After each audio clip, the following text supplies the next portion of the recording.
please. Green! Keep getting the wrong Labubu color. Like, I'm sick of this shit. A waste of money, waste of time, all to get the color of vomit. This is a luxury apartment at $13,000. This is a Chanel bag at $13,000. This is a full-face plastic surgery in South Korea at $13,000. And now this is a cute piece of plastic called Labubu at $13,000. That is 13,000 McChickens, or about one a day for 35 years. A used car, or one semester at a private college. Cheers to an era where it is normal for adults to break into cars, run their first 100 feet since 12, and camp all night to use half of their rent for a plastic doll.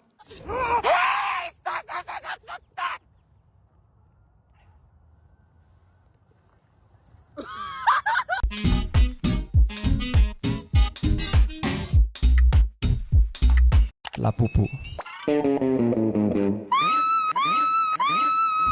Who is it? Oh my god, I'm scared. Who is it?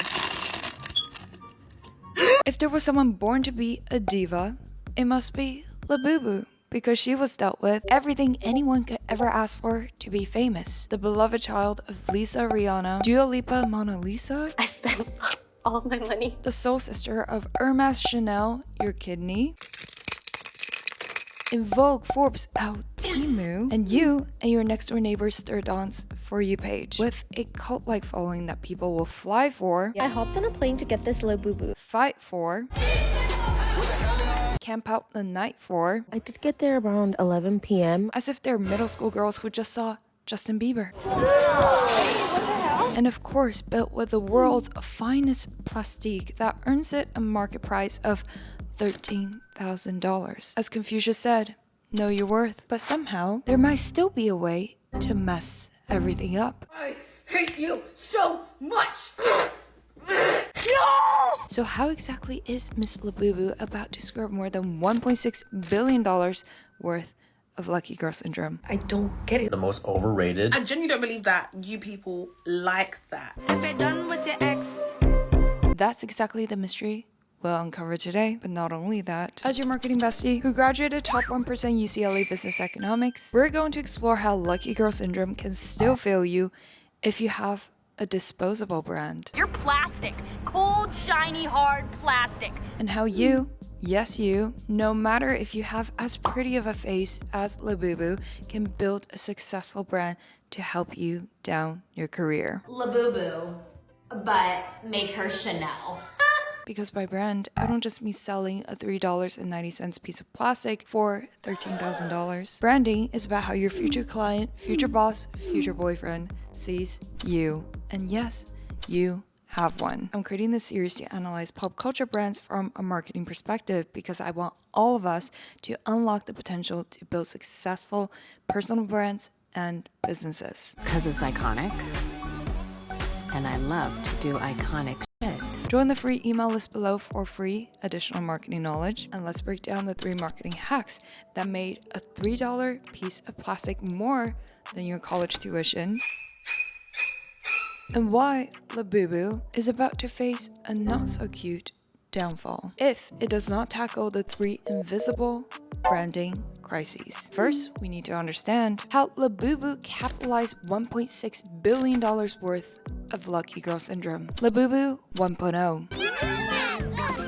Snaggletooth, wide-eyed, chaotic, to superstar. Tyson Lun, a Belgian-Chinese illustrator, gave birth to Labubu in 2015 as part of his story series The Monsters, featuring round, furry bodies, wide eyes, pointed ears, and 9 sharp teeth that form a mischievous smile. 其實因為我小時候我就睇咗好多一啲繪本啦，一啲兒童嘅繪本，咁所以其實咧就變為咗我嘅創作嘅養分。 But the toy did not gain a wider recognition until 2019. Following a collaboration with Pop Mart, which is the Chinese toy giant known for its collectible toys and blind box culture, that laid the foundation for the perfect storm through the following 3 marketing wins. First, association. I'm such a nerd.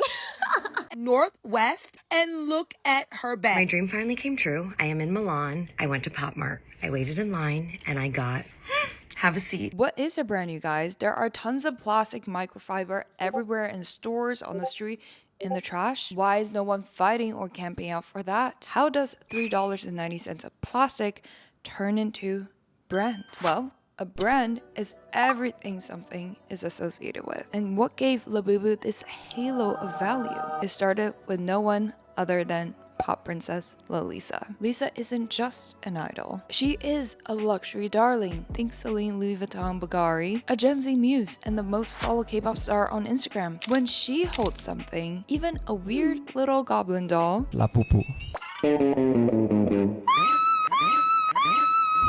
it becomes instantly aspirational, especially paired with Hermes. While Labubu was already big in China and among toy collectors, Lisa made it cool internationally. She made it niche. Normally, I just, get the whole set.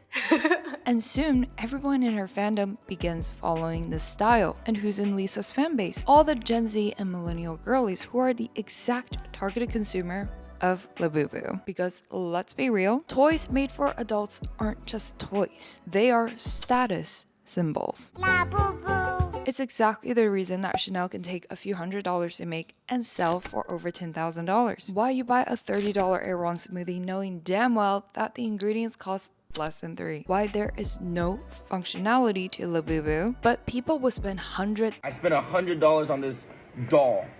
Thousands, or even break into cars for them. It's all marketing, babe. And the associations with the it girls quickly made Labubu herself an it girl. It has reached celebrity status. Rihanna, Dua Lipa, Simone Biles, Rosé. What do all these girls have in common? That their audiences probably cover the global female market. And they are rich and successful women whom the rest of the women look up to. So what ends up happening?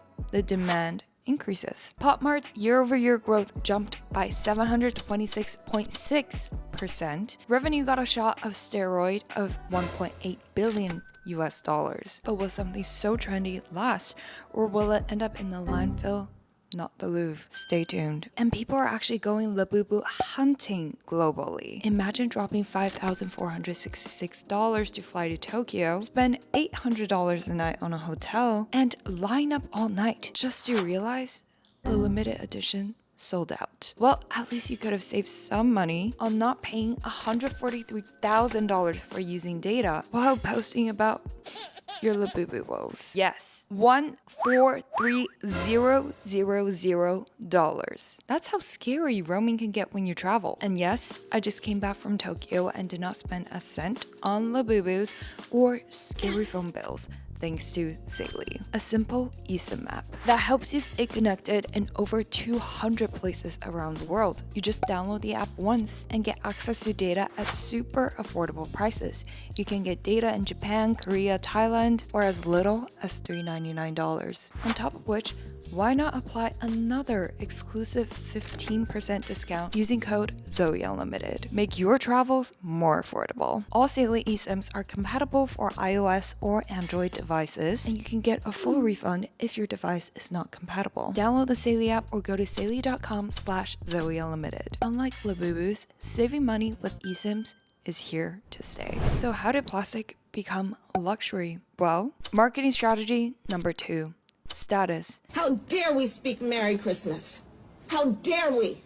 Merry Christmas. Do you know you have 30 minutes? Are you kidding me?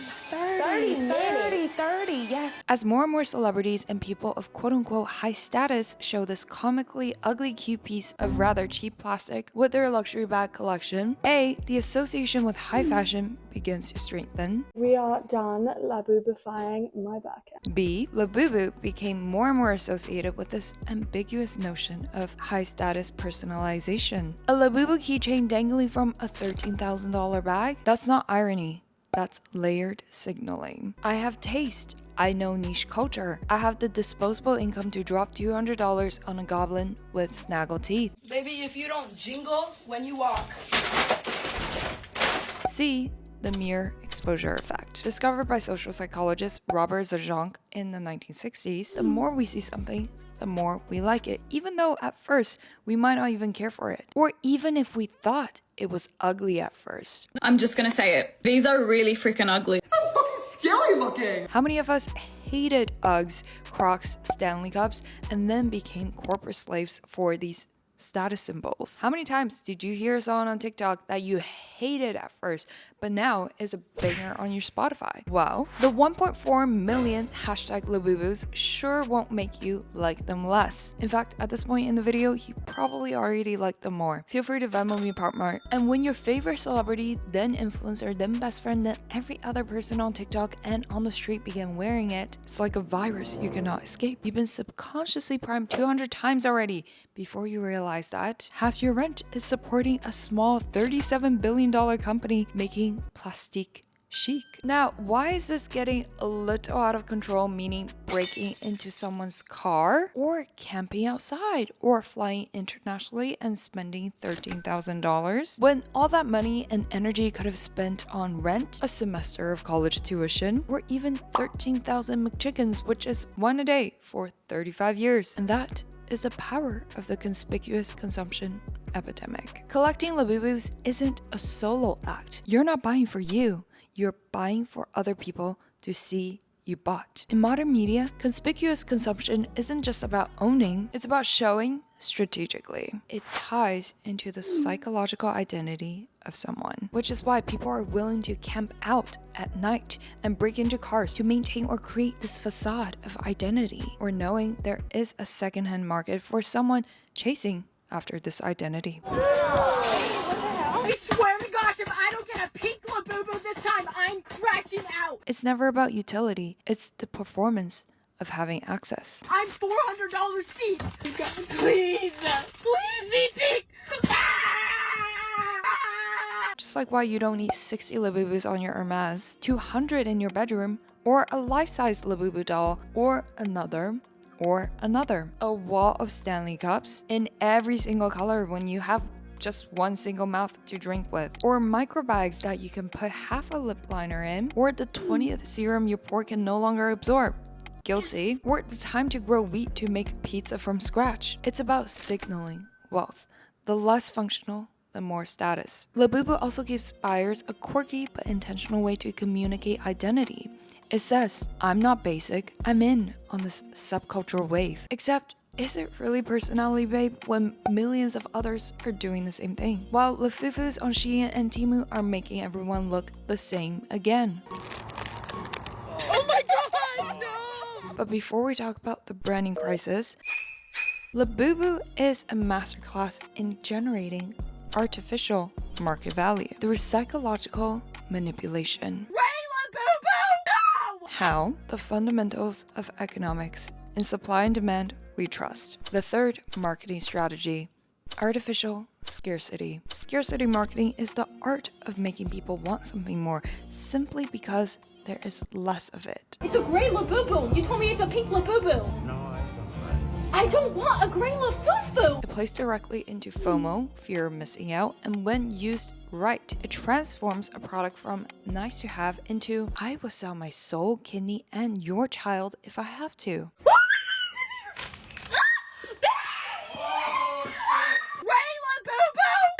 And this was done by Miss Labubu in 3 ways. A. Limited edition. Think Supreme Drops, Nike sneakers, Labubu rare variants. A product that could be mass produced but isn't. And that's the flex. Second, making gambling cute. You're just throwing this company money, and half the time you're not even gonna like what you get, and you can't return it. This is gambling. This is gambling. At its core, a blind box is a randomized purchase. You pay for a chance to get something rare without knowing what you'll get.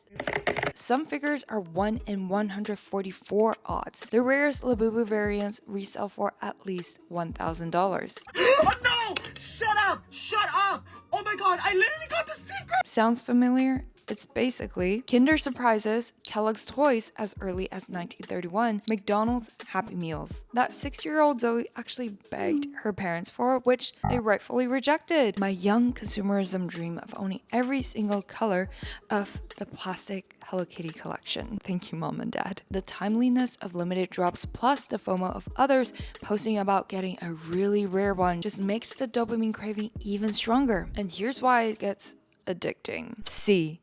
The 4 psychological triggers. First, variable reward schedule. The same dopamine loop as casinos or TikTok swirling. You don't know when you'll hit the jackpot, but the next one might be the one. Second, endowment effect. Once it's in your hand, even if it's not the one you wanted, I want to punch you in the face. I'm not going to, but I want to. you're more likely to keep it or justify it because it's yours. Third, sunk cost fallacy. I've already bought 4. What's one more to get the rare one? Spoiler, that one turns into 12. Fourth, scarcity plus exclusivity. As we touched on, it's not just a toy. It's a status symbol, a badge of luck, taste, and insider access. And how convenient that they come in packs of 6 just at $180.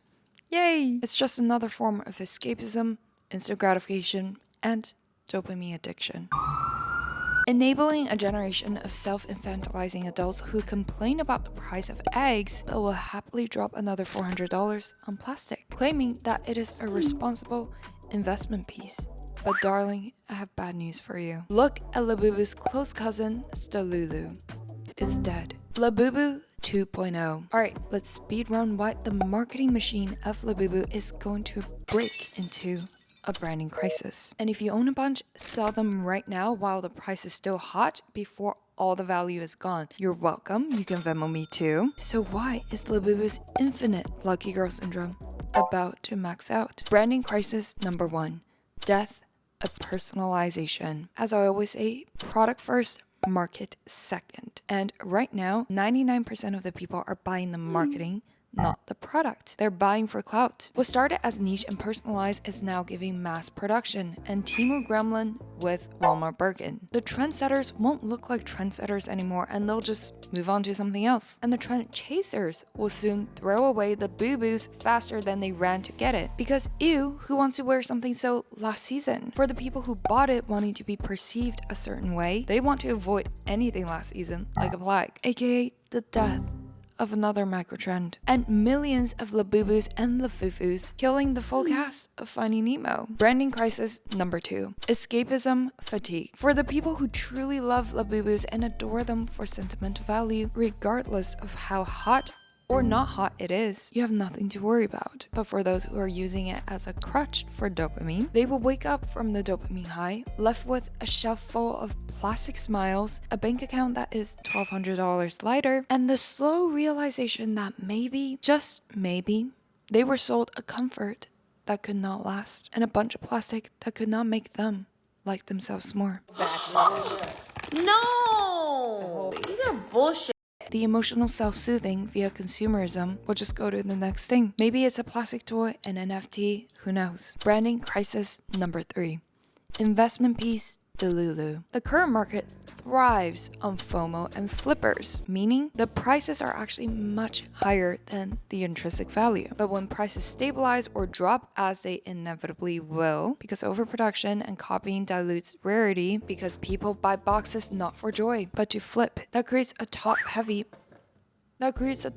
market, more sellers than buyers, and because Pop Mart's global expansion means more stores, more access, less exclusivity. The magic breaks. Without emotional utility and monetary upside, the blind box model crumbles. Unlike Hello Kitty or Pokemon, Labubu has no built-in world, game, or extended content strategy. It can't evolve beyond toys without losing what made it appealing, because it did not follow product first, market second. It's like building a skyscraper on sand or a graveyard of gremlins. What initially was a beautiful and accessible way to be in touch with your inner child became a resale nightmare filled with opportunists, not enthusiasts, and raises a generation of adults who refuse to grow up and chases an endless pursuit of quote-unquote personalization when it's just a microtrend of microplastic. For entrepreneurs and people who want to build a lasting personal brand, take out your notes app, and for homework, ask yourself. First, what are you selling?